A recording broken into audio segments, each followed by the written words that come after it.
Përshëndetje, unë jam Rabi Osmani, mësimdhënëse në shkollën fillore Mehmet Deralla në fshatin Gradec. Sot do të mbaj një orë virtuale, pra në distancë, për nxënësit e klasave të dyta nga lënda e gjuhës shqipe. Prandaj të dashur nxënës, merrni librat para vetes dhe do të shohna se çfarë njësie mësimore do të zhvillojmë sot. Qëllimi që duhet të arrihet në këtë orë mësimore është të aftësoheni për lexim më të shpejt. Pra, tani shohim një fotografi. Në këtë fotografi, çka shikojmë nxënës të dashur? Në këtë fotografi shikojmë shqiponjën dhe breshkën.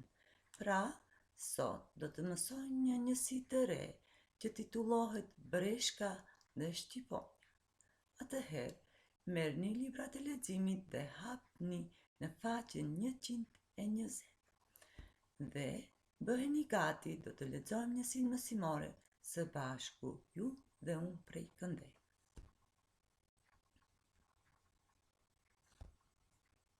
Fillojmë. Breshka dhe Shqiponja. E luti breshka Shqiponjën që ta mësojë të fluturojë.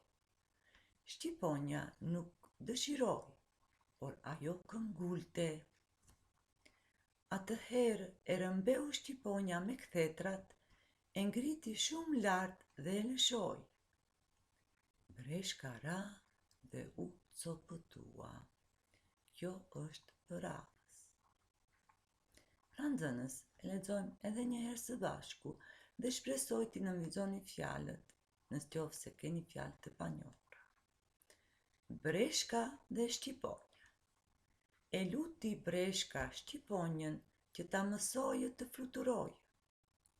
Shqiponja nuk dëshiroi, por ajo këmbëngulte. Atëherë e rëmbeu Shqiponja me kthetrat, e ngriti shumë lart dhe e lëshoi.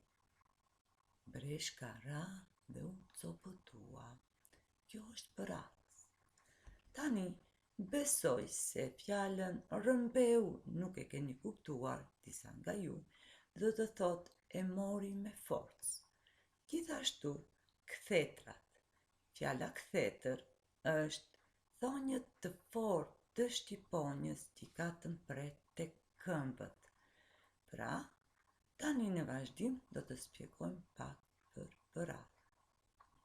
Përralla është një nga llojet më të njohura të krijimtarisë gojore popullore, që ka formën e një tregimi, zakonisht me përmbajtje fantastike me personazhe të trilluara nga bota e njerëzve, e kafshëve dhe e forcave të mbinatyrshme.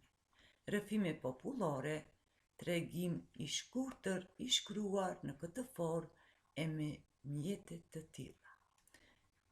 Jam e sigurt se përralla ju tregojnë gjyshet dhe gjyshërit, pra kemi një lloj të përrallave që tregojnë gjyshet dhe gjyshërit.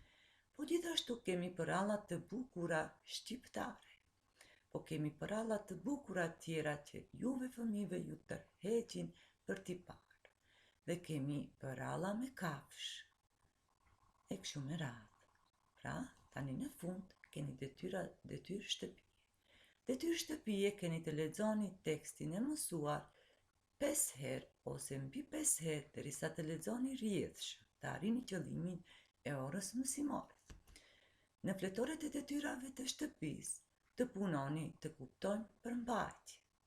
Dhe pjesa tjetër, të punojmë në mënyrë të pavarur, pra këto detyra do t'i punoni gojarisht prindërve të tu.